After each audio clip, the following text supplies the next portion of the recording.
Okay, next bill is at the top of page 4. This is Senate Bill 1498. This is what we call an omnibus bill.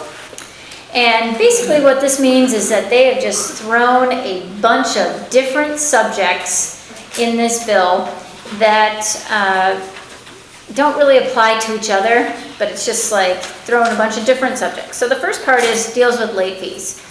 If you're going to charge a late fee for your association, the only way you can charge it now, going forward, is if you've provided notice to the owner that the assessment is overdue, so that's going to be an after-the-fact notice, or you've provided the notice that the assessment is considered overdue after a certain date. So let's talk about the overdue after a certain date. Most of you, when you send out your coupon books, you probably say the assessment is due, whatever, September 1st. And if it's paid after September 15th, there's going to be a late charge, right? That complies with this law.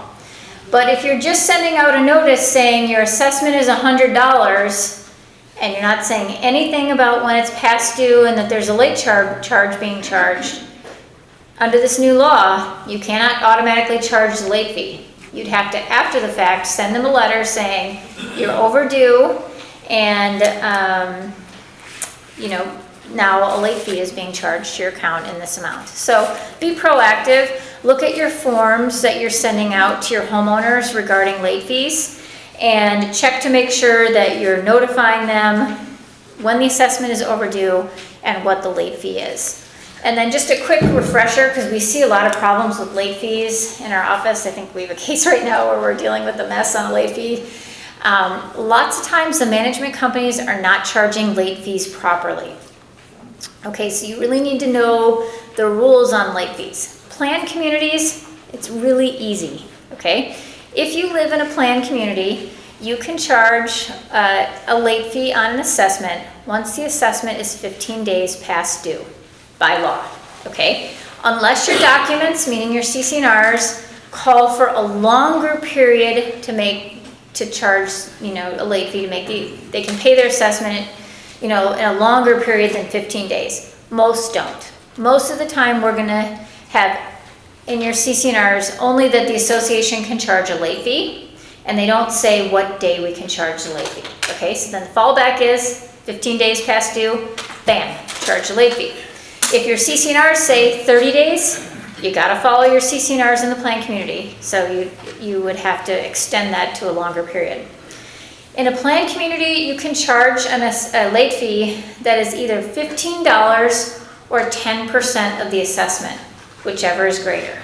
Okay, so for example, if your assessment is $100, you could charge $10 for 10%, or you could charge the $15 flat fee, and whichever is greater, most associations would choose to charge the $15 late fee. Switching gears, if you're a condominium, it's a little bit less clear. In the Condominium Act, it says associations can charge late fees, period. It doesn't say when, it doesn't say how much.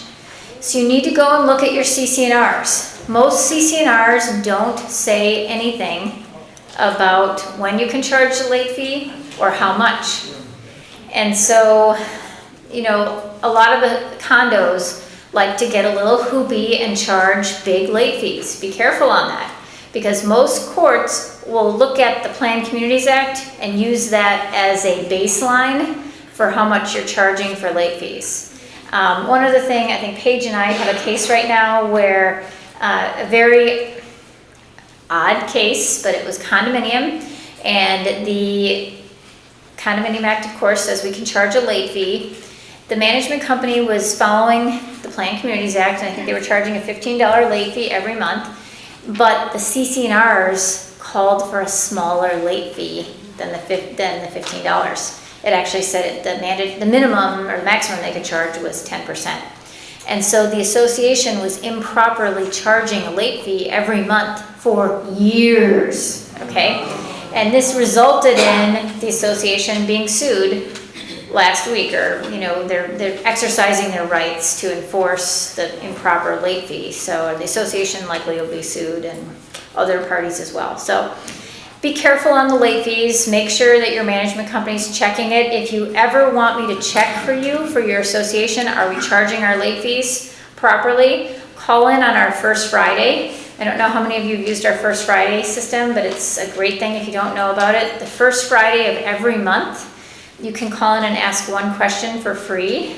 And the lines light up. I think it took me till 5 p.m. last Friday to return all the calls. But that would be a good first Friday call. Call in and say, is our association charging late fees right? You'll need to know the amount of your assessment, what you're charging, what day you're charging it, and then we can check your documents. If I don't have them, you can send them to me. Another thing on late fees, you can't charge late fees on top of late fees. I see that a lot of times. So give an example. Johnny Appleseed doesn't pay June assessments, right? Let's say he's a planned community. It's $100 a month, so he gets dinged with the late fee of $15 on June 15th, right, on his account. Johnny Appleseed then doesn't pay July, and if July 15th passes, on the 16th, we add another $15 for not paying the July assessment on time. Some boards say, can we ding him again for June? No, you can't. It's one late fee per time, that it's late. Another very common mistake we see on late fees is, okay, the owner is delinquent for 6 months and they don't pay, and they have 6 late fees right there. And then they make a payment and they send it in with the coupon, and maybe it's the January 1, 2017 payment. And that check needs to be applied to January 1. And if they paid it before the 15th, there's no late fee. But what happens is the management companies, their computer programs get mixed up. And when that January payment comes in, they apply it to the most past due amount, and they improperly charge the late fee for January. And there's serious implications on that. And so you want to make sure that A, your management company is keeping an eye on them. B, your attorney, when you turn it over to them, one of the first things we do is we do an audit of the ledger to make sure that all the late fees are correct and they're charged on the right day, that they're applied properly, etc. And if there's a problem, we'll go back to the management company and say, hey, you've got a problem on this one, but this may be more widespread. You need to go look at all the ledgers to see if you're doing this improperly on all of them. Okay, so that is late fees. The next part of this omnibus bill, we're at the top of page 4, Senate Bill 1498. This is language that you are going to need to place in your violation letters that you send to owners. And this is going to be very confusing for your owners, trust me. And so basically there's 2 times when you're going to have to use this sentence. When you're dealing with homeowners that have a violation on their lot that deals with the condition of their property. So what's the trigger? The trigger is homeowner has a violation on their lot, and we're sending them regarding the condition of their property, and we're sending them a communication regarding the violation. In the first, any demand letter that you send to the homeowner, you need to put this statement, and I have it in quotes. You have the option to petition for an administrative hearing on this matter in the Arizona Department of Real Estate pursuant to ARS section 32-2199.01. And then this was formerly handled by the Department of Fire Building and Life Safety. And this is going to be confusing because it's almost like we're enticing people to go file complaints against us with this administrative arm of the Arizona government.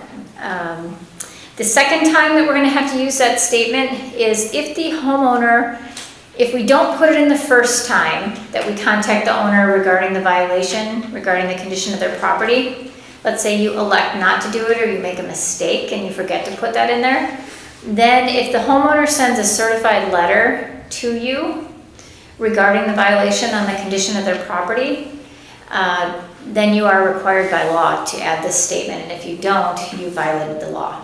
Okay, so bottom line. Anytime your association is sending a violation notice regarding the condition of the property after Saturday, August 6th, you need to use this quoted language. It's what our legislature has dictated, and it just has to be in your forms going forward. Now, if the homeowner does elect to file a petition with this administrative Department of Real Estate for the state of Arizona. There's a $500 filing fee for one issue. For any issue after that, it's an additional $500, and that maxes out at 4 issues against an association. And there'll be an administrative law hearing by an administrative law judge to hear the grievance between the owner and the association. So, bottom line, know that this language needs to be added to your forms. It's only added to the forms where you're dealing with the violation on the condition of the property. So weed letters, garbage cans, unauthorized painting, unauthorized construction. Starting now, we need to have this information in every letter. Okay, when using, the next part of the omnibus bill is absentee and mail-in ballots. This, I hate to be the Grim Reaper, but this bill is not good for anybody. There's multiple parts on this that are not good. Okay, so anytime you're conducting a meeting of your membership, so a special meeting of the membership, like a removal meeting or a special meeting to vote on a special assessment, or your annual meeting for your association, both the completed ballot and the envelope and any related materials must have the name, address, and either the actual signature or the electronic signature of the person voting. There's an exception for this. If you have a secret ballot requirement in your documents, you wouldn't put that information on the ballot. You would just put it on the return envelope. So the bottom line is, when you're using a mail-in ballot or an absentee ballot for your association, you need to change your form. The ballot has to have the name, the address, and the signature, which most of you probably already had. Some people only put lot number or unit number. You have to have the name, address, and a place for the owner to sign. Also, the envelope that the ballot is returned in has to have the name, address, and the signature. Now, I know because I count ballots all the time. I go to annual meetings all the time. People can barely even get their lot number right. Sometimes they don't even know their address. And so this is going to be a problem. Now, it doesn't say on here that it invalidates the ballot. Okay, it just says that we have to have this information on there. Some associations may claim that if they don't strictly follow this, it invalidates the ballot. I would advise against that because I know how many ballots typically are not filled out properly. I think your ballot's going to be okay, but I think the envelopes are going to forget to sign it.